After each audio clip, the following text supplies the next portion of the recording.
kita dapat bersama-sama pada malam ini dalam surau ni, dalam satu majlis ilmu insya-Allah. Jadi semoga Allah SWT memberkati majlis kita dan mengurniakan kepada kita ilmu yang bermanfaat, kefahaman dalam agamanya, seraya diberi taufik untuk kita beramal dengan setiap apa yang kita pelajari insya-Allah. Jadi kita sambung tuan-tuan pengajian kitab Safinatun Najah Fima Yajibu 'alal 'abdi li Maulah, karangan Al-Syekh Salim bin Sumair Al-Hadrami Al-Syafi'i rahimahullahu ta'ala, yang mana pada kitab ni kita membincangkan tentang ilmu fiqh, ilmu syariat Allah SWT pada perbuatan kita. Jadi oleh kerana kita dah berhenti lama, saya pun dah tak ingat kita berhenti kat mana tadi. 4 bulan. Ada ke siapa tuan-tuan ingat lah kita berhenti kat mana last? Pasal keempat dia bicara tentang istinja. Masih istinja lagi. Habis dah kot istinja tu kan? Kelima dah. Jadi baik, kalau kita dah selesai bincang tentang istinja, maksud dia masuk fasal baru tentang rukun-rukun wuduk kan? Rukun wuduk kan, baik. Qala musannif rahimahullahu ta'ala wa nafa'ana bi'ulumihi fid darain amin. Faslun. Furudul wudu'i sittatun. Al-awwalu an-niyyatu. Al-thani ghaslul wajhi. Al-thalithu ghaslul yadaini ma'al mirfaqaini. Al-rabi'u mashu syai'in min ar-ra'si. Al-khamisu ghaslur rijlaini ma'al ka'baini. Al-sadisu at-tartibu. Fasal. Fardu wudu itu 6 perkara. Tapi saya mungkin terjemah lain lah tuan-tuan, sebab saya terjemah terus yang kita bagi kita Arab. Jadi tapi sama insya-Allah makna dia. Mungkin di situ dia tulis bermulanya rukun-rukun wudu ada di kan 6 perkara. Baik, jadi saya terjemah mudah dia kan. Fardu wudu itu ada 6 perkara. Yang pertama niat. Yang kedua membasuh wajah, muka. Yang ketiga membasuh 2 tangan bersama 2 siku. Yang keempat menyapu sedikit daripada kepala, yakni menyapu air sedikit daripada kepala. Yang kelima membasuh 2 kaki bersama 2 buku lali. Dan yang keenam tertib. Saya rasa kata-kata kita semua maklumlah tentang rukun wuduk ni, belajar daripada kecil lagi dah kita dah tahu dah 6 perkara ni. Tapi insya-Allah kita bincang mungkin agak beberapa perkara agak terperinci insya-Allah. Pertama tuan-tuan, kita lihat ayat digunakan oleh pengarang kitab ni disebut furudul wudu. Furud jamak ataupun plural perkataan fardu. Dan fardu kalau dalam istilah hukum taklifi dia panggil ma yusabu ala fa'ilihi wa yu'aqabu ala tarikih. Barang yang diberi pahala kepada orang yang membuatnya dan dihukum, maksud dia berdosa kepada yang meninggalkannya. Jadi dia salah satu daripada hukum taklif yang 5. Hukum taklif maksud dia hukum yang Allah Ta'ala jadikan pada perbuatan kita. Kita sebagai manusia yang dah jadi Islam alhamdulillah, berakal pula, dah baligh, maka kita dipanggil mukallaf. Mukallaf maksudnya orang yang dibebankan, dipertanggungjawabkan dan diberi tugas. Itu semua makna dia lah, yang dibebankan, yang dipertanggungjawabkan dan diberi tugas. Allah Ta'ala sebut dalam Quran, la yukallifullahu nafsan illa wus'aha. La yukallif, nampak? Perkataan yukallif sini datang perkataan mukallaf. Yukallif maksudnya memberatkan ataupun membebankan. Maksudnya la yukallifullahu nafsan. Allah tidak membebankan sesuatu jiwa itu illa wus'aha, melainkan apa yang dia mampu. Jadi Allah Ta'ala perintahkan kita dalam konteks syariat ni tuan-tuan pada kadar kemampuan kita. Allah Ta'ala tak memerintahkan kita pada di luar kemampuan kita. Jadi kita yang dibebankan ataupun dibagi tanggungjawab, dibagi tugasan ni dipanggil mukallaf. Dan Allah dipanggil sebagai mukallif. Mukallif yang memberi tugasan, yang memberi bebanan. Dan kita yang menerima bebanan ni dipanggil mukallaf. Nampak no? Jadi setiap kita mukallaf tuan-tuan, dan syarat mukallaf tu itulah pertama sekali manusia. Kan? Kita dengan jin, manusia dengan jin mukallaf. Mukallaf dalam syariat Allah. Nampak no? Mukallaf dalam syariat Allah. Jadi manusia kemudiannya, maksudnya binatang tak mukallaf. Nampak no? Binatang tak mukallaf. Mungkin kita dengar simple lah, kata memang ustaz binatang mukallaf, tapi sebenarnya kalau nak besok nanti nak bahas perbincangan-perbincangan yang luas, ada benda-benda macam ni kita perlukan. Nampak no tuan-tuan? Maksud dia tuan-tuan, contohnya kan, kita dengar macam binatang bukan mukallaf. Maksudnya tuan-tuan, kita memanglah monyet taklah solat kan sebab dia binatang. Taklah dia puasa. Tapi tuan-tuan nanti akan jumpa satu hadis sahih dalam Bukhari. Kan satu sahabat Nabi SAW menceritakan bahawa dia nampak ada monyet berzina. Lepas tu monyet lain rejam dengan batu. Nampak no? Masalah ni iskal menjadi satu perbincangan ulama. Tapi ulama sepakat bahawa mereka bukan mukallaf, mereka tak ada syariat. Mana ada istilah perkahwinan, akad kahwin nama semua binatang, tak ada. Nampak no? Sebab bukan mukallaf. Jangan dia pula kata kita apa ni?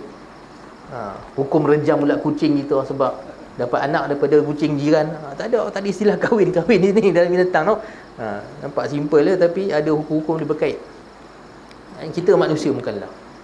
Islam yang terdah menerima sebagai Islam, kemudian dia tak panggil mukallaf selagi tak baligh, tak sampai usia baligh ataupun perkara-perkara yang kita dah bincangkan menyebabkan dia dikira sebagai baligh. Kalau air mani, perempuan kula haid selepas 9 tahun. Dan akal. Akal yang sempurna. Maksudnya kalau seorang tu ada masalah pada akal dia, OKU, Down syndrome ke apa-apa, maka dia bukan mukallaf. Nampak no? Baik. Bila kita mukallaf tuan-tuan, kita tak terlepas setiap perbuatan kita ni daripada salah satu daripada 5 hukum. Tak terlepas daripada salah satu 5 hukum taklif, dia panggil hukum taklif. Sama ada perbuatan kita jatuh hukum wajib ataupun fardu. Dalam mazhab Syafi'i kita dan mazhab jumhur, fardu dan wajib sama dia makna dia. Fardu dengan wajib sama. Tapi dalam mazhab Hanafi dia ada beza. Fardu lain, wajib lain. Nampak no? Cuma kadang-kadang fardu dengan rukun makna yang sama. Seperti mana kita akan bincang dalam bab wudu ni. Fardu, rukun benda yang sama. Tapi kita lihat nanti dalam bab haji, umrah, fardu lain, wajib lain. Kita pun tahu kan, bukan fardu, wajib. Rukun lain, wajib lain. Ada rukun haji, tapi di sana ada wajib haji. Rukun haji tu 5 tu je lah. Apa dia? Tawaf, ihram, tawaf, sa'i, tahallul dengan wukuf. Sebelum tu wukuf ke Arafah. Kalau umrah buang hak wukuf. Tinggal 4. Tapi di sana ada wajib. Wajib haji melontar. Contohnya kan, wajib haji apa ni? Pakaian ihram. Ni wajib dia, kena buat. Tapi dia tidak membatalkan haji dengan melanggarnya. Itu datang bab haji lah ataupun bab umrah. Jadi tu ada perbezaan dalam konteks haji dengan umrah, ada perbezaan antara wajib dengan rukun. Tapi dalam banyak masalah ibadat kita akan lihat rukun dengan fardu ataupun rukun dengan wajib sama saja. Sama je. Tapi mazhab Hanafi dia ada beza antara hatta fardu dengan wajib. Fardu wajib tu ada beza. Mazhab jumhur sama. Sama ada perbuatan kita jatuh wajib ataupun jatuh hukum dia sunat. Dan sunat ni maksud sunat, mandub, mustahab, ni semua bahasa-bahasa hukum makna dia sama. Maksud dia barang yang diberi pahala kepada orang yang buatnya dan tidak dihukum dosa kepada orang yang meninggalkannya. Yang ni banyak juga dalam konteks syariat kan, seperti apa dia, i'tikaf kat masjid. Nampak no? I'tikaf masjid pakai minyak wangi kan, ketika kena hadir jemaah, bersiwak, bersugi, itu semua hukumnya sunat. Masuk masjid dengan kaki kanan, ni sangat ditekankan sunat. Masuk kaki masjid kaki kanan, keluar masjid surau kaki kiri, pakai kasut kaki kanan, buka kasut kaki kiri dulu, masuk tanah kaki kiri. Yang ni semua benda-benda yang sunat. Walaupun dia sunat tuan-tuan, tapi wali-wali Allah, orang-orang yang betul-betul dalam hal muraqabah, sentiasa ingat Allah Ta'ala, mereka kena lihat benda sunnah macam ni pun benda besar. Satu hari diriwayatkan salah seorang wali Allah, iaitu Abul Qasim Junaid Al-Baghdadi. Junaid Al-Baghdadi dipanggil sebagai Sayyidul Qawm, penghulu bagi kaum ahli sufi. Satu hari masuk masjid, tengah-tengah masuk dalam masjid dia tiba dia pingsan. Jadi oleh kerana dia seorang public figure, orang yang terkenal, orang yang tok guru yang agung, terkepak larilah anak-anak murid, orang-orang semua tengok ni siapa tok guru kita ni tiba-tiba jatuh pingsan ni, sakit ke apa semua. Bila dia orang gerak dia pun semua sedap-sedap, muka dia pucat, dia istighfar, astagfirullah, astagfirullah. Macam suatu benda besar yang berlaku. Kata, siapa Syekh? Apa yang berlaku? Dia kata, astagfirullah. Dia kata, tadi aku masuk masjid dalam keadaan yang lalai, sehingga aku masuk melangkah kaki kiri dulu sebelum kaki kanan. Tengah-tengah tu dia teringat, dia punya takut sebab dia telah menyalahi sunnah Nabi sampai pingsan. Ni orang yang betul-betul jaga sunnah, orang yang dia rasa haibah, rasa gerun dengan sunnah Nabi SAW. Ni wali-wali Allah. Banyak kisah-kisah macam tu kalau nak cerita lah. Dan tu hukum wajib, sunat. Dan yang ketiga dipanggil mubah ataupun jawaz. Dan dalam bahasa kita sebut harus. Tapi hati-hati tuan-tuan, harus kalau orang Indonesia maksud dia wajib. Kalau kita baca buku-buku terjemahan Indonesia, harus mandi wajib sekiranya berjunub. Kita kata harus, ustaz kata tu harus tu maksud dia benda yang tak dituntut buat ataupun tak dituntut untuk tinggal. Macam mana ni kan? Kena faham ada beberapa istilah orang Indonesia lain. Harus dia orang tu wajib. Wajib. Tapi kita harus maksud dia macam kita kata tadi, satu hukum yang tak dituntut untuk buat dia dan tak dituntut untuk tinggalkan dia. Benda yang biasanya adat kita. Adat kita contoh nak datang masjid, naik jalan kaki ataupun nak naik kereta atau nak naik motor, naiklah apa pun. Benda tu benda yang luas. Syariat kata benarkan, tak masalah. Malam ni nak makan chicken chop ke, nak makan nasi ke, nak makan western ke, Asian ke, itu semua benda yang dibenarkan dalam syariat selagi mana dia dalam kawasan yang halal, daerah yang halal. Nampak no? Yang ni dipanggil mubah. Mubah cukup banyak adat. Cuma konteks adat ni, banyak adat kita boleh bertukar pada sunnah dengan sebab niat. Makan tadi kalau ikutkan adat mubah, tapi kita ada niat-niat yang baik. Makan dengan ikut sunnah Nabi SAW, makan dengan niat untuk menguatkan diri kita untuk ibadah, dan makan dengan makanan-makanan yang Nabi SAW suka makan. Jadi sunnah. Anas bin Malik radhiyallahu anhu riwayatkan Nabi SAW kalau makan tatabba'ad dubba, Nabi tercari-cari labu. Fajama'tu lahu, maka Nabi Anas bin Malik kata aku pun himpun. Nak tengok Nabi SAW macam cari-cari labu, dia pun himpun-himpun bagi kat Nabi SAW.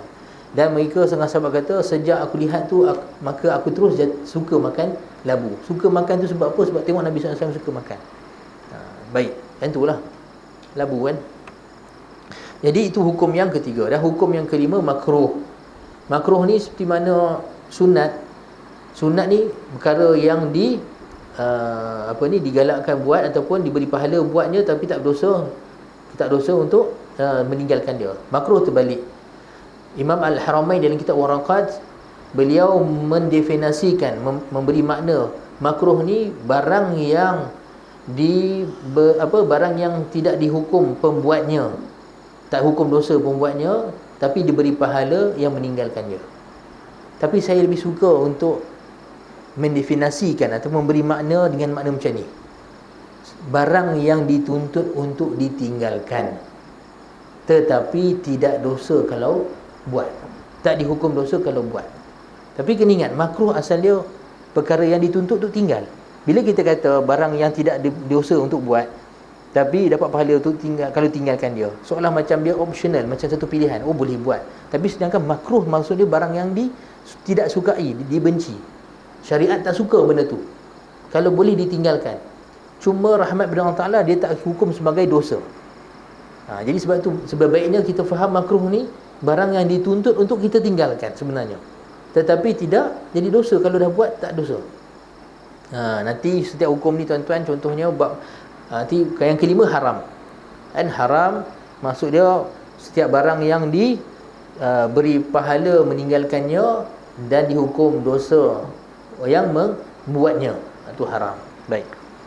Walaupun tuan-tuan masalah hukum dengan tak hukum ni adalah urusan Allah Ta'ala secara mutlak. Bukan wajib bagi Allah Ta'ala mesti jatuhkan hukuman. Mesti orang dibuat macam ni, jatuh hukuman sekian. Baru-baru ni hari Arafah. Hari Arafah ni tuan-tuan sebenarnya hari yang besar. Sebenarnya ada kitab-kitab para ulama himpunkan hadis-hadis tentang kelebihan Arafah. Sana ada beberapa riwayat. Antara riwayat Nabi SAW sampaikan doa pada hari Arafah ni, doa yang besar untuk Allah Ta'ala ampunkan semua saja orang yang berdosa. Tetapi Allah Ta'ala sebut kepada Nabi SAW, ya aku ampunkan semua saja orang dosa melainkan orang yang zalim, selagi mana tidak dapat halal pada orang yang dizalimi. Tapi hatta Nabi doa, dia kata, ya Allah, berikanlah kepada orang yang dizalimi ni syurga dan kau ampunlah orang yang zalim. Macam tu sekali nak katakan. Maksud dia tuan-tuan, kalau kita tak puas hati dengan seorang tu, kata dia ni buat aku sekian-sekian, nak tuntut. Tapi kalau hakim bagi offer, baiklah, nak aku hukum dia ataupun aku bagi satu hadiah yang besar, sekian, kau maafkan dia. Kata tu kita picak 2 kali juga kan. Alamak, offer ni macam lagi best kan. Kalau tidak nak minta hukum semata-mata, kita dapat puas je lah, puas hati padan muka hang. Tapi tiba ada satu lagi offer, hang maafkan dia, aku bagi satu lagi offer yang lebih besar. Macam itulah soalannya. Hari Arafah ni Allah Ta'ala beri rahmat dan keampunan, sampaikan Nabi mintakan, tak apalah ya Allah, hak dia ni memang telah zalimi si fulan, tapi kau bagi di syurga, kau ampunkan. Kau bagi orang yang dizalimi tadi tu syurga, dan kau bagi orang yang zalim tadi ni keampunan. Macam tu sekali tuan-tuan, hari Arafah. Jadi tuan-tuan, kalau nak baca hadis tentang keampunan Allah Ta'ala ni, subhanallah, banyak sangat hadis-hadis yang kalau kita baca menitik air mata kita, betapa rahmatnya, betapa kasihnya Allah Ta'ala pada hamba-hambanya yang beriman. Itu syarat dia tuan-tuan, iman. Sebab itulah kekufuran ni kerugian yang sangat besar, tak dapat apa semua tadi tu. Jadi orang beriman ni, satu hadis bahawa Nabi SAW ceritakan pada hari kiamat tuan-tuan, ada seorang tu datang depan Allah Ta'ala dengan dia punya catatan dosa dia, catatan dosa dia, tak salah saya 99 sijil. Sijil ni scroll, yang mana satu scroll kan, zaman dulu kan ada scroll yang buka gulung-gulung kan. Satu scroll tu dalam bahasa Arab panggil sijil. Satu scroll tu kalaulah dia dibentangkan sejauh mata memandang, semua tu catatan dosanya. Nampak no? Kemudiannya Allah SWT letakkan semua scroll tadi tu pada timbangan dia. Memanglah berat semua. Kemudiannya Allah Ta'ala kata para malaikat, cari kebaikan dia buat. Tak ada kebaikan dia buat, tak ada langsung tak ada kebaikan yang buat. Allah Ta'ala kata cari lagi, kok ada kebaikan yang buat. Cari, malaikat cari tak ada. Sampai beberapa kali Allah Ta'ala kata, aku tidak menzalimi siapa pun hamba aku pada hari ini, aku masih simpan satu kebaikan yang kau buat. Maka dikeluarkan satu kad. Hatta hadis sebut, dia kata fa akhraja bitaqatan. Bitaqah maksud dia kad. Kad tu tertulis la ilaha illallah. Dan Allah Ta'ala pun nak timbangkan kad tu dengan timbangan tadi ni, yang dosa pun ialah banyak ni. Sampai kat orang tu kata, apa boleh manfaat kad kecil ni dengan aku punya tu guni-guni dosa ni. Kata nak buat apa? Tengok-tengok kad tu letak saja, terbang semua had dosa-dosa tadi. Allah Ta'ala jadikan kalimah la ilaha illallah tu besar. Dan sana ada hadis yang lain banyak juga. Malah satu ada hadis riwayat, seorang tu datangkan dosa-dosa dia, dosa kecil yang dia buat. Ada lagi Allah Ta'ala simpan, tak tunjuk dosa-dosa besar. Jadi dia tunjukkan, dia kata, kau pernah buat sekian-sekian ni kan, sekian-sekian. Dia tengok tu, dia tak nak petikai. Dia kata, apakah kau petikai, kau pernah buat sekian-sekian? Dia tunduk dia, sebab dia takut. Dia kata, sebenarnya ada lagi ni, ada lagi dahsyat-dahsyat aku buat, kenapa tak ditunjuk ni? Jadi dia kata, nak petikai ni pun senyap je lah kan, tunduk je. Dalam satu hadis, mafhum hadis ni tuan-tuan. Kemudiannya Allah Ta'ala tanya dia, betulkah kau buat ni? Dia senyap, dia kata tak boleh petikai apa. Sebab dalam keadaan takut. Sebenarnya dia tahu ada lagi dosa besar-besar lagi. Awak tak tunjuk. Dia senyap lah, mengaku je lah. Bila Allah Ta'ala kata, ketahuilah hamba-Ku, aku telah ampunkan semua dosa kamu, dan aku jadikan setiap kesalahan-kesalahan kamu ni ganti pahala. Ganti pahala. Bila dia tengok tu tuan-tuan, dia kata apa? Ya Allah, aku ada lagi dosa aku buat, tak nampak. Faham tak tuan-tuan? Dia harapkan kalaulah semua dosa-dosa tunjukkan ni diganti pahala, dosa yang gitu pun nak juga ganti pahala. Macam tu sekali rahmat Allah SWT. Tapi para ulama' dia sebutlah tentang makna hadis ni. Makna hadis ni sebenarnya dia telah bertaubat pun dulu daripada dosa tersebut, tapi dosa tu masih ada dulu belakang, tapi dia menyesal atas perbuatan. Jadi sesalan ni Allah Ta'ala anggap sebagai taubat. Malah Allah Ta'ala rahmat dia gantikan. Jadi tu yang nak katakan tuan-tuan, masalah hukum dengan hukum ni adalah hak Allah SWT. Dan tidak wajib Allah Ta'ala mesti memasukkan orang yang buat maksiat ni ke dalam neraka. Dan hatta Nabi SAW sebut dalam konteks masuk syurga pun bukan sebab amalan kita tuan-tuan. La yadkhulu ahadukum al-jannata bi'amalihi. Nabi kata salah seorang dari kamu ni tak akan masuk syurga dengan amalannya. Hatta para sahabat tanya, walau anta ya Rasulullah, walaupun kamu wahai Rasulullah. Sebab kita pun tahu Rasulullah paling dahsyat sekali ibadah. Satu sahabat untuk challenge Nabi SAW. Nabi SAW boleh jadi solat dia, rakaat dia tak semacam setengah sahabat rakaat yang banyak. Setengah tabi'in, Ali Zainal Abidin, anak Sayyidina Husain, solat setiap malam 1000 rakaat. Tapi Sayyidatina Aisyah kata, kalau tengok solat Nabi SAW, dia tak payah ceritalah tentang cantiknya, panjangnya solat Nabi SAW. Setengah sahabat solat belakang Nabi SAW sampai kata apa, sampailah aku rasa nak buat benda yang jahat sangat. Dan sebab apa? Para anak-anak murid dia tanya, Nak buat jahat apa benda orang kata? Nak mufaraqah Nabi SAW. Sebab Nabi SAW start solat baca surah Al-Baqarah. Kan tak salah saya riwayat tu Sayyidina Abu Bakar, Sayyidina Abu Hurairah ada, Sayyidina Abdullah bin Mas'ud, Sayyidina Abdullah bin Abbas ada riwayat hadis-hadis ini. Semayang belakang Nabi SAW, semayang malam, qiyamul lail, Nabi SAW baca Al-Baqarah. Dan mereka kata agaknya Nabi SAW nak rukuk pada ayat yang ke-100. Tengok Nabi sambung. Dia berkata agaknya ayat ke-200. Tengok Nabi sambung. Jadi dia pun kata okey, habis Al-Baqarah ni Nabi rukuk kot. Tengok-tengok Nabi sambung surah Ali Imran. Sampai habis Ali Imran sambung surah An-Nisa, sampai berapa surah, sampai mereka kata laqad hamamtu su'an. Sampai aku rasa aku nak buat benda yang sangat jahat. Dia pun kata nak buat apa hang kan? Anak murid dia tanya, nak buat jahat, nak buat apa? Kita pun terfikir apa benda nak buat jahat. Rupanya nak mufaraqah Nabi. Dia rasa mufaraqah Nabi tu benda yang tak patut nak buat. Solat belakang Nabi, kita tinggal Nabi SAW. Tak patut buat. Duduk sabar saja dekat Nabi SAW. Tapi kadang-kadang kita dengar cerita setengah sahabat lain lagi dahsyat. Ada dalam riwayat hadis sahih, Sayyidina Abdullah bin Amr bin Al-As, anak pada Sayyidina Amr bin Al-As, ayah dia dengan dia sahabat kan? Ayah dia baru kahwinkan dia dengan seorang anak perempuan gadis yang elok, cantik, solihah. Jadi sebagai ayah mertua, lepas perkahwinan tu mainlah datang rumah tanya kan, menantu macam mana, suami hang okey ke? Dia kata baik sangat, orang yang soleh kan, setiap malam dia dengan Tuhan aku sampai tak tegur aku langsung. Faham dah tu maksud dia baguslah, tapi hak aku mana dia kan, sampai setiap malam, asal masuk malam saja dia dah start solat sampai lagi subuh. Sebab Abdullah bin Amr bin Al-As ni tuan-tuan, dia solat setiap malam sampai khatam Quran. Setiap kali malam khatam Quran. Jadi Sayyidina bapa dia, Sayyidina Amr bin Al-As, duk fikir, dia kata boleh ke lagu ni kan, baguslah jadi orang soleh, ibadat semua, tapi sampai bini tak sentuh langsung, sampai tak tanya khabar. Jadi mengadu kat Nabi SAW. Jadi Nabi SAW datang tu keadaan yang tak setuju, marahlah kan. Jadi Rasulullah SAW tengok Abdullah bin Amr bin As, dia kata jangan kamu khatamkan Quran melainkan dalam satu hari, satu bulan tu 3 kali. Dia kata Rasulullah, aku lebih kuat daripada tu. Khatam ni tuan-tuan dalam solat maksud dia. Dia pun baca dalam solat kan, baca dalam hafalan. Lepas tu Rasulullah kata baiklah kalau macam tu, kata dalam seminggu sekali. Dia kata nak buat lagi. Sampailah lelaki yang berkata khatamkanlah dalam 3 hari sekali, dan tak adalah lebih baik daripada tu. Dan dia sebelum tu puasa siang pula, puasa tiap hari. Jadi Nabi SAW kata puasa sebulan 3 kali je. Sebab setiap satu amalan tu dikira 10. Jadi kalau seorang tu puasa 3 hari sebulan, maksud dia seolah puasa 30 hari, macam sebulan lah. Dia Nabi kata wadzalika siyamud dahar. Orang yang puasa 3 hari setiap bulan, dia seolah puasa setahun. Sebab setiap hari setiap bulan tu kira macam 30 macam setahun. Tapi dia nak buat lagi. Nabi SAW suruh dia buat puasa Isnin Khamis, dia nak buat lagi sampai Nabi kata puasa Daud, sehari puasa sehari buka, tiada lebih baik daripada tu. Sebab dia ni dah sampai melanggar hak isteri, hak orang lain, hak keluarga. Hak itulah last kali Sayyidina Abdullah bin Amr bin Al-As, sampailah dia meninggal, sampailah dia tua. Amalan dia setiap hari 10 juzuk qiyamul lail, kan, 10 juzuk sampai khatam Yasin ya.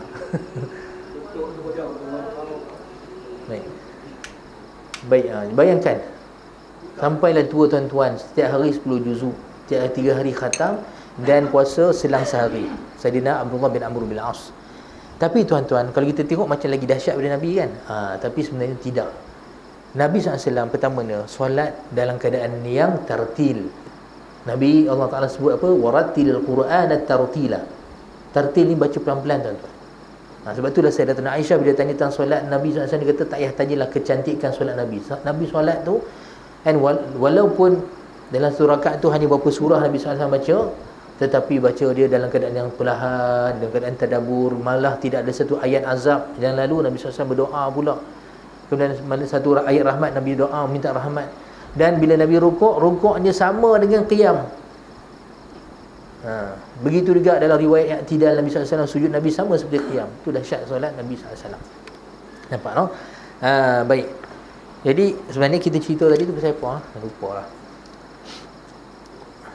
Salah Sayyidina Muhammad. Tentang kita balik pada tentang hukum taklifi tadi kan. Hukum taklifi tadi tu tuan-tuan, kita tak lepas daripada 5 perkara setiap kehidupan kita. Setiap kehidupan kita tak lepas daripada 5 perkara. Saya tak mau panjangkan lah. Kalau panjang cerita pun sebenarnya panjang tuan-tuan. Sebab dalam 5 tadi ni ada pula terselit, dipanggil adab dengan khilaful aula. Tu nanti insya-Allah pada hari lain kita bincang. Jadi dalam konteks kita baca sekarang ni, fardu wudu sini maksud dia fardu benda yang wajib mesti ada dalam wudu, dan erti kata lain rukun. Cuma dalam kitab ni tak sebut perkataan rukun. Dan rukun tuan-tuan dalam satu ibadah ataupun dalam satu perkara, maksud dia barang yang perkara tersebut ataupun ibadah tersebut tertegak dengan dia. Kalau tak ada dia walaupun satu, maka runtuhlah dia. Itu rukun. Seolah kalau bangunan tuan-tuan, dia punya tiang yang support bangunan tu. Kalau satu saja roboh, maka robohlah dia. Tuan-tuan, jadi ibadah tuan-tuan, kalau kita kata rukun dia ini, maksud dia elemen rukun tu mesti ada. Maka kalau dia tak ada satu saja, maka ibadah dia tadi terus tidak sah, terbatal, tak jadi dia. Begitu juga dalam konteks lain, kalau kita kata ada rukun, contohnya jual beli. Rukun jual beli ada tuan-tuan. Akad dia mesti penjual pembeli. Bila salah satu dia tak ada tuan-tuan, jual beli tadi tu dipanggil apa? Terfasakh ataupun tak sah. Maksud dia kalau sekiranya dia ambil juga barang tu, kan, maksud dia sebenarnya hakim kena paksa dia pulangkan balik. Sebenarnya transaksi tadi tu tidak berlaku. Itu dalam konteks muamalat. Begitu juga dalam masalah perkahwinan, semua ada rukun-rukun. Hatta dalam agama ada rukun ni tuan-tuan. Rukun agama dulu, mula-mula kita pernah bincang dulu dalam pengajian kita. Rukun agama ada 3. Islam, iman dengan ihsan. 3 benda ni kena ada. Dalam hadis Nabi kita bacakan itu kan, hadis Jibril tu. Jadi kalau nak kata rukun ni, benda tertegak dengan dia. Kalau dia tak ada, maka robohlah benda tersebut. Jadi dalam wuduk ni tuan-tuan ada 6 rukun ataupun 6 fardu. Yang pertama niat. Niat tuan-tuan, maksud dia, asal niat ni dalam sudut bahasa, maksud dia qasad di hati. Apa yang kita qasadkan, apa yang kita maksudkan dalam perbuatan kita tu, itu dipanggil niat. Nampak no? Dan maksud dalam sudut syarak tuan-tuan, dikata qasdu syai'i muqtarinan bi fi'lihi. Mengqasad hati kita, qasad ni maksud dia tujuan hati kita untuk membuat satu perbuatan tersebut berserta ketika mula-mula buat perbuatan tersebut. Sekali lagi, sebab definisi tuan-tuan, makna ataupun ta'arif bagi setiap perkataan yang kita guna dalam konteks Islam tuan-tuan, perlu faham betul definisi dia apa.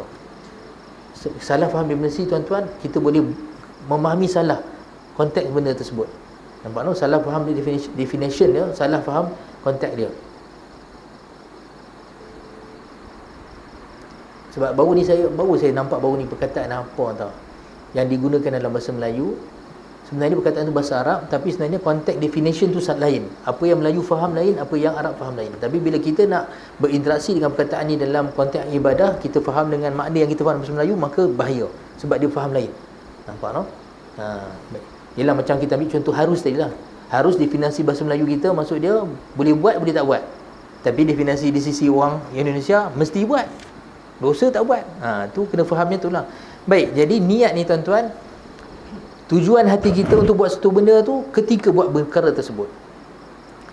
Jadi kalau kita nak buat satu benda tapi tak buat lagi, dia tak panggil niat. Nampak no? Contoh tuan-tuan, nak iktikaf tapi duduk rumah lagi, baru cari kunci kereta. Dan dia kata, aku lagi nak iktikaf. Adakah yang ni dipanggil niat? Dalam bahasa kita, percakapan seharian, ya kita sebut niat. Aku berniat lah nak iktikaf kat masjid sekejap lagi. Tapi dalam konteks syarak, dia bukan niat. Sebab niat mesti dah mula buat perbuatan tersebut. Yang tu dalam konteks syarak dipanggil azam. Al-azmu. Maksud dia kita nak keluar rumah tu, pasang niat untuk iktikaf, sebenarnya kita berazam untuk iktikaf. Tapi tak niat lagi. Tapi niat ketika dah masuk masjid, dah berada dalam masjid, kita pun kata nawaitul i'tikaf fi hadzal masjid lillahi ta'ala. Aku niat nak beriktikaf pada masjid ni kerana Allah Ta'ala. Barulah dia panggil niat, sebab kita dah berserta buat perbuatan tersebut. Yang ni maksud dia dalam konteks syarak. Nampak tak konteks syarak syariat kita, niat mesti ketika mula buat perbuatan tersebut. Jadi semualah diaplikasi pada semua konteks ibadat tuan-tuan. Kan konteks ibadat kita nak solat, niat ketika mana? Takbiratul ihram. Sebab pertama sekali perbuatan solat kita takbiratul ihram. Ketika wuduk nanti kita akan bincangkan ketika mula-mula basuh muka. Sebab tu mula-mula sekali anggota wajib basuh. Jadi kiaskan pada semua perkara, kecuali ada beberapa perkara terkeluar daripada kaedah ni. Contohnya apa? Puasa wajib. Puasa wajib bila kita niat? Malam. Masa malam tu dah puasa belum? Belum lagi. Kita puasa start terbit fajar, fajar sadiq, boleh niat masa terbit fajar, tak sah puasa kita. Nampak? Kenapa pula kes ni berlainan? Sebab kat sini datang dalil khas.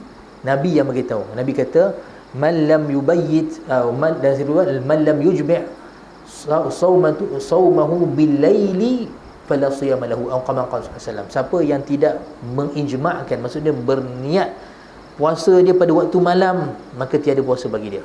Maksud dia sini niat puasa wajib. Ada pun puasa sunat tuan-tuan, seperti mana ada hadis sahih Nabi SAW masuk rumah kadang-kadang selepas solat subuh, kadang-kadang waktu duha, Nabi tanya, makanan apa hari ni? Hari ni nak masak apa pun tak ada wahai Rasulullah. Nabi kata, fa idzan ana shaim, kalau macam tu aku berpuasa. Maksudnya Nabi SAW masuk pada peringkat awal dia tak niat puasa pun. Tanya breakfast, makan apa? Tengok kata apa benda pun tak ada. Rasulullah nak masak, tak apalah, kita puasa. Aku puasa. Nampak no? Jadi yang ni boleh puasa, boleh niat pada puasa sunat. Dan selagi tak tergelincir matahari, iaitu tak masuk waktu zuhur. Nampak? Jadi kita katakan tadi dalam konteks puasa, niat dia keadaan dia special. Dia jadi khas kat sana. Begitu juga beberapa ibadah lain kadang-kadang azam mengambil tempat niat. Contoh dalam bab zakat. Bab zakat tuan-tuan katalah buat bendang. Sini ada juga bendang tapi cuma tak berapa nak besar, macam nak banding pada Kedah lah kan, Kedah besar. Katalah seorang tu buat bendang kan. Kita pun tahu bila hari tuai dia, kita ambil hasil, kita mesti bayar zakat padi dia. Sebab zakat padi ni dia bukan macam zakat harta, dia tunggu setahun dengan nisab. Dia ada nisab dia. Dan kalau sekiranya capai pada nisab dia, beras tersebut banyak dia, kita pun keluarkan dia punya zakat 1/10. Jaranglah orang bayar 1/10. Sebab 1/10 ni tuan-tuan, sekiranya dia tabuk benih-benih, lepas tu dia duduk relax rumah, hujan turun, dia keluar sendiri apa semua, yang jenis ni kena bayar 1/10. Tapi jaranglah kot no, sebab kita ada nak kena banyak proses, nak kena pasang motor, nak kena buat parit air apa semua. Bila ada kos dalam buat kerja tu banyak, maka hanyalah 1/5. Bukan 1/5. Berapa? Tadi 1/10. Dia separuh daripada 1/10. Jadi berapa dia panggil? Tadi tu kalau ikutkan 1/10 macam 10%, jadi 5% lah. Senang 5% saja. Kan kadar zakat yang wajib bayar tadi, bila mana kita punya padi ataupun apa-apa saja tanaman berbentuk bijirin, macam gandum, jagung. Jadi kalau sekiranya sampai nisab dia, kadar dia, kemudian dia pada hari tuaian tu kos kita buat tanaman tersebut, keluarkan kos, maka kita bayar 5% saja daripada hasil tadi. Nampak? Jadi katalah orang yang buat bendang tadi dah asingkan dia punya padi, dia buah dalam guni apa semua, dia pun letak kat satu sudut rumah, dia pun kata kat anak-anak ni, anak-anak tanya, dia kata ni padi apa bang? Ni zakat. Hampa jangan ambil pula buat masak kat dapur no. Kata kalau nak masak, abah dah buah dah dekat dapur, ada 2-3 guni sana. Yang kita nak jual pun kita dah hantar kat kilang. Tapi hak ni untuk zakat. Itu anak dia tanya, abah nak bayar kat siapa? Itulah, ingat cadang nak bayar kat Pak Long. Pak Long kata, tapi Pak Long tu kesian, tengok dia susah, miskin kan. Tapi Pak Long lah ni tak ada kat sini. Dia balik rumah, katalah rumah mak saudara apa semua, tunggu 2-3 bulan nanti dia balik, kita pun bagilah pada dia. Nampak no? Katalah bila Pak Long tu mai, jadi anak-anak dia maklum dah, bapak dia memang nak bagi zakat ni pada Pak Long dia. Jadi bila Pak Long tu mai, katalah pak ni pula pergi umrah, tak ada. Pergi umrah. Jadi Pak Long ni pula kata, kata Pak Long ni tak boleh lama kat sini. Pak Long ni dalam seminggu 2 minggu ni Pak Long nak kena pergi balik rumah mak, jaga mak sakit macam tu kan. Lepas tu dia anak tinggal, abah ni dia ada kata nak bagi zakat kepada Pak Long. Tapi Pak Long ambil dululah, lagi bila abah balik umrah pula Pak Long pula tak ada kata. Jadi anak dia bagi dulu. Kalau ikutkan sekarang ni, Pak Long dia tadi tak ada nak niat zakat, bagi zakat tu yang tuan punya zakat ayah dia. Tapi anak bagi dulu atas dasar apa? Dia dah tahu dah ayah dia memang dah niat ni memang zakat. Bagi. Bila ayah dah balik, mana berang zakat dah bagi dah Pak Long mai tu. Pak Long balik kampung kata jaga mak. Tak apa. Sah tak tuan-tuan? Sah. Sebab dia memang dah niat awal. Walaupun kita katakan asal makna niat mestilah ketika buat amalan tersebut. Kalau ikutkan masa bagi zakat kan, tapi dibenarkan untuk niat awal dalam konteks zakat kat sini. Ini beberapa permasalahan lah tuan-tuan, masalah fiqh kan. Dan boleh faham lah. Ya. Apa dia? Apa dia tak perlu. Dia dah niat daripada tadi tu nak bagi, dan dia pun dah tetapkan dia ni memang mustahak. Mustahak ni maksud dia orang yang memang layak untuk mendapat zakat dia dah bagi. Tak apa, tak ada masalah. Dan dia pun dah pun niat bagi pada si fulan. Yang penting cukup syarat dia tu, maka bagilah. Baik. Jadi tuan-tuan, niat ni seperti mana hadis Nabi SAW. Nabi sebut innamal a'malu binniyat wa innamal likulli imri'in ma nawa. Hadis sahih riwayat Bukhari, hadis pertama sahih dan sahih Bukhari. Nampak tak? Hadis pertama, dan beberapa tempat lain Imam Bukhari sebut hadis ni juga. Hadis ni Imam Syafi'i kata dia meliputi 1/3 dalam masalah agama. Sebab kebanyakannya konteks agama kita perlu pada niat. Nampak tak? Kebanyakan amalan kita perlu pada niat. Sebab niat membezakan antara adat kepada ibadat.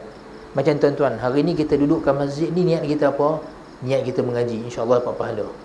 Tapi kalau seorang-seorang masuk sini, dia dah letih jalan musafir, dia masuk sebab dia niat nak tidur, dia dapat tidur.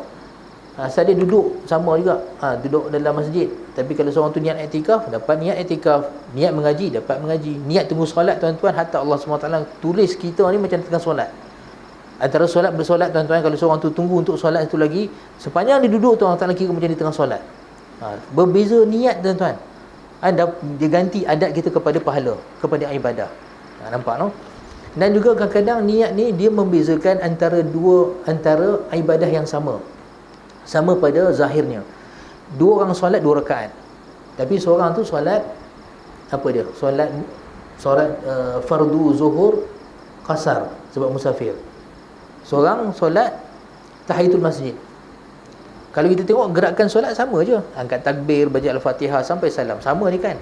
Tapi apa yang membezakan? Niat. Yang ni niat solat fardu qasar sebab dia musafir. Yang ni solat sunat tahiyatul masjid. Jadi membezakan antara niat. Sudah tentu fardu lebih pahala lebih banyak daripada solat sunat. Walaupun dua-dua tu ibadah yang disukai oleh Allah SWT. Jadi begitulah, niat kadang-kadang membezakan antara ibadat tu sendiri. Tetapi tak semua ibadat perlu pada niat. Antara ibadat yang tak perlu pada niat seperti apa? Istinja. Tuan-tuan. Sebab ibadat lain yang perlu pada niat tuan-tuan, kalau kita tak niat maka tak sah. Tak sah ibadat tersebut. Macam wuduk ni lah. Wuduk kena ada niat. Tapi kalaulah seorang tu tuan-tuan, daripada kecil lagi, mak dia dah train daripada kecil lagi, kalau mandi tu ambil air semayang, mak dia kata. Dia pun daripada kecil lah kan, mak dia duduk depan bilik ayam, ambil semayang. Dia pun daripada kecil dah memang ambil semayang sampai ke besar. Asal mandi dia, sebelum keluar tu dia dah ambil semayang.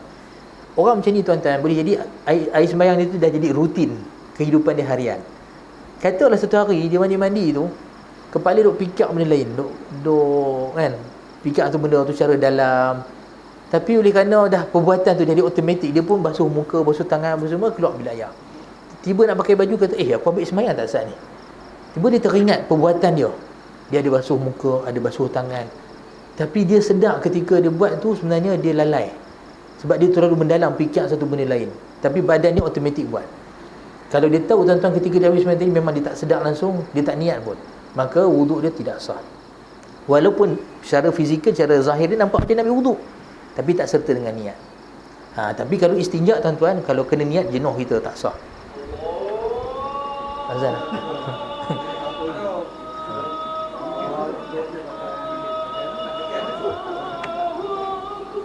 Masya-Allah. Baik.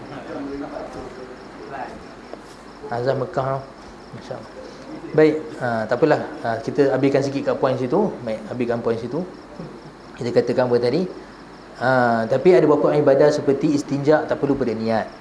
Jadi kalau tidak jenuh tuan-tuan, kita istinja walaupun bersih, sebab tak niat tak sah.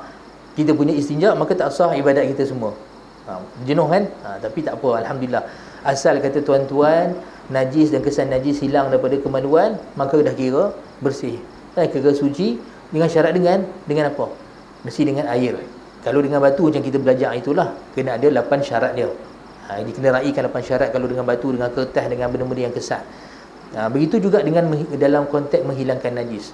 Kena ingat tuan-tuan, menghilangkan najis ni pun ibadah. Kalau kita menghilangkan najis tu atas dasar kita taat pada syariat, Allah Ta'ala bagi pahala. Terpijak tai kucing contohnya kan, kita basuh. Sebab apa? Sebab kita belajar ni najis dan tak boleh kita saja kotorkan diri dengan najis. Kita kena bersih. Allah Ta'ala suruh kita bersuci. Kita basuh najis tersebut. Kalau kita buat atas dasar patuh pada syariat, dapat pahala, dia ibadah. Tapi dalam konteks hilangkan najis tak perlu pada niat. Cukup memadai kita basuh dengan air mutlak, hilangkan 3 sifat dia. Itu warna, rasa dengan bau. Maka dah sah dah. Nampak no? Baik, oleh kerana masa sekarang ni kita isyak dengan maghrib kan, maghrib dengan isyak saja kan. Jadi kena berhenti sampai sini kan. Baik. Tak apalah, nanti kita sambung balik. InsyaAllah tuan-tuan, kita berhenti sampai sini. Walaupun sebenarnya perbincangan niat tu panjang lagi lah sebenarnya, tapi memadai sampai sini dulu insyaAllah. Saya mohon maaf sekiranya saya ada kasar bahasa atau salah silap. Yang baik pada Allah SWT, salah silap kekurangan daripada kekurangan saya sebagai manusia biasa. Aku qali hadza wa astaghfirullahal azim li wa lakum. Allahumma 'allimna ma yanfa'una wanfa'na bima 'allamtana wa zidna 'ilma warzuqna fahma waftah 'alaina futuhal 'arifin. اللهم وفقنا لاتباع سنة نبيك محمد صلى الله عليه وسلم ظاهرا وباطنا قولا وفعلا وعملا وامنن علينا محبته وبعثنا معه يوم القيامة ومع أصحابه وأهل بيته وسائر الصالحين يا رب العالمين وصلى الله على سيدنا محمد وعلى آله وصحبه وبارك وسلم الحمد لله رب العالمين. السلام عليكم ورحمة الله وبركاته.